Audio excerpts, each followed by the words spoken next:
Hey guys, today is going to be a little bit of a nerdy video, and it's regarding the topic mutations and mutation chance. Because how do mutations work?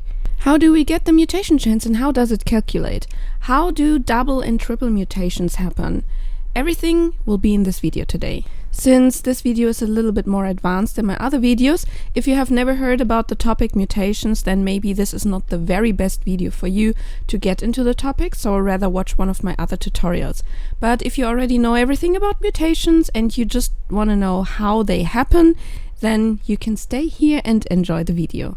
Videos like this require a lot of time and research, so if you like content like this that goes a little bit more into depth, then why don't you just subscribe to this channel and give me a thumbs up on this one so YouTube knows that this video was helpful for you. But let's start into the video now. In order to what this video is about, I made this little graphics to show you the three important dino groups I am talking about. The first group is the dinos that are not mutated or whose mutations are below 20 in total. The second group already has a mutated male and it is already capped. The females are still unmutated and not capped. And the third group is fully capped, capped females and a capped male. Let's first talk about how mutations appear and what the game does so we can get mutations. The mutation itself happens in 6 different steps. In these steps you have some tests, which I'm talking about a little bit later, and they check if you can get a mutation at all. But if you were always interested how mutations are done by the game, then just stay tuned. Once you have turned on mating or wandering on your males and females, and the mating is done, then these 6 steps will be happening. The first one is, which color will the baby have? And this is actually really the first step that the game does in order to decide over how a baby will look and if it will mutate. It will compare the colors of the parents, and then with a 50-50 chance, it will decide for every single color region which color the baby will have.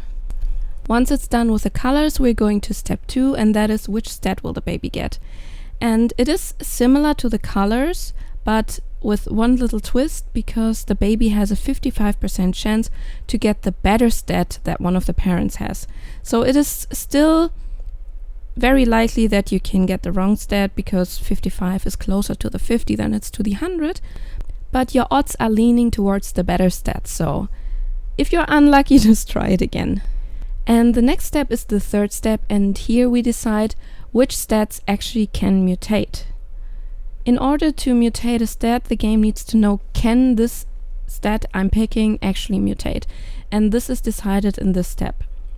Some dinosaurs have hidden stats, like for example the shadow mane does not have an oxygen stat, it's hidden in its interface and therefore it cannot be mutated. So if you want to fully cap a shadow mane, then just keep in mind that the oxygen stat cannot mutate.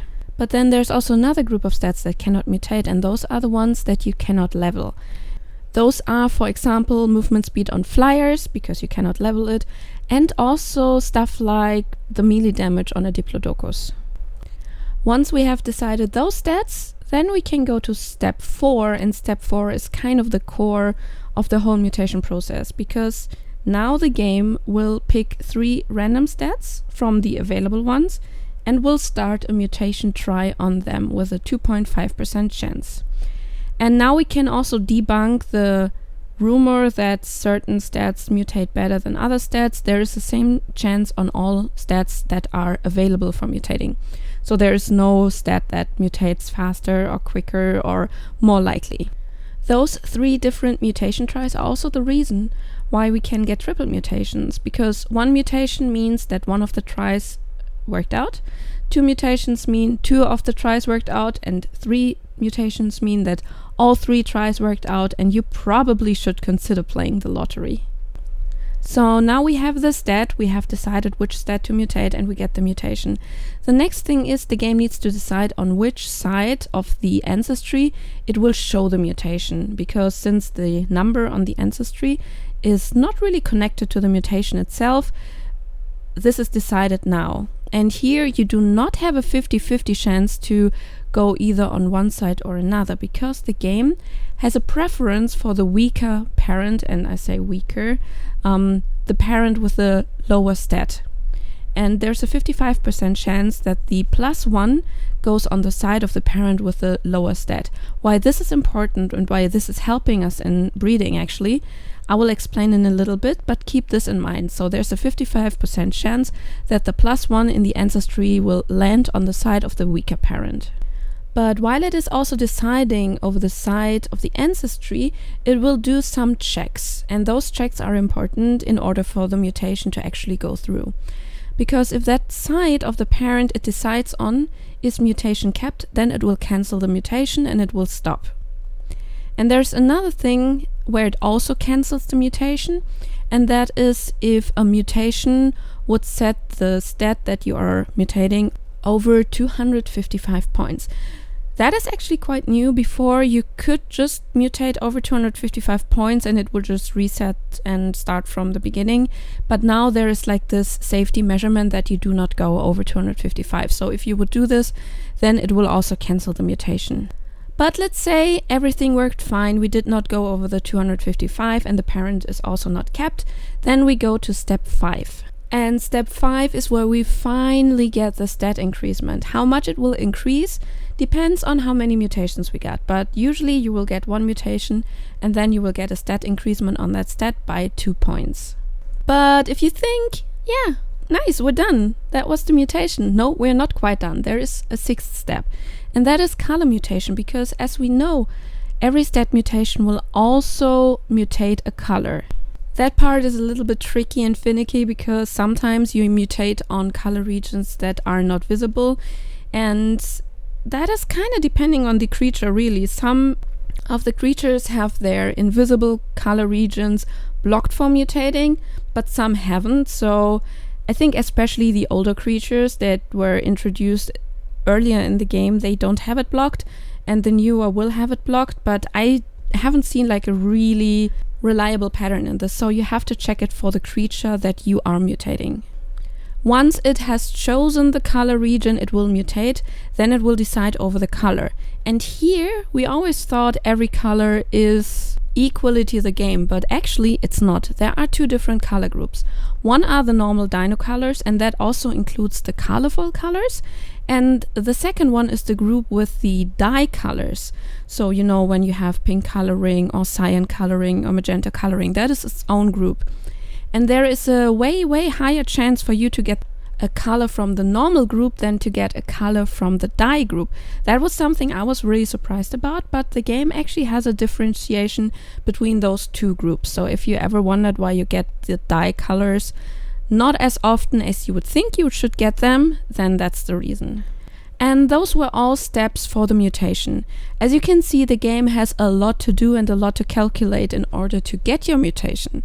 But let's look at those 3 dino groups that I have mentioned before, so I can show you for these groups how the mutation chances are calculated. Our first group is the group that has no mutations on either side, and here you have a mutation chance of 7.31%, and that is the full mutation chance. The second group is the group where the father has over 20 mutations and therefore is kept. And then you have a mutation chance of 4.07%, and the chance is a little bit higher than the half of the previous chance because the game prefers the weaker parent as the source of the mutation. So if we look at this in detail, the parent with the higher stat that we want to mutate is most likely the stacked father, because if you stack a mutation then he will get a higher stat in that. And the source of the lower stat is the mother. So the mothers are not kept and they can still act as the source of the mutation. So in numbers that mean if the game has to choose between the father and the mother, then there is a 55% chance that the game decides for the mother to put the +1. And since the mother is unmutated, if a mutation has the source as the mother, it means that the mutation will go through. But if it drops on the father, then it will not go through and it will be cancelled, because a capped dino, if we have a mutation on that one, it will be cancelled. And if we take everything that into consideration and calculate the mutation chance for this, then we have a mutation chance of 4.07%. And then we have the third group, and the third group is where both parents are mutation capped, and that means we have 0% of a chance of a mutation, because the mutation would get cancelled as soon as it gets to the check of how many mutations are in the ancestry. And because I know you love infographics, I made this little infographic here as a little summary of the video, and you can just look at it and make a screenshot. If you want to have a higher resolution version of it, then just check out the Discord, because I posted one there. All those numbers here that you can find in the video are not just guessed, but they have been discovered with long and very extensive tests over the last years in the game.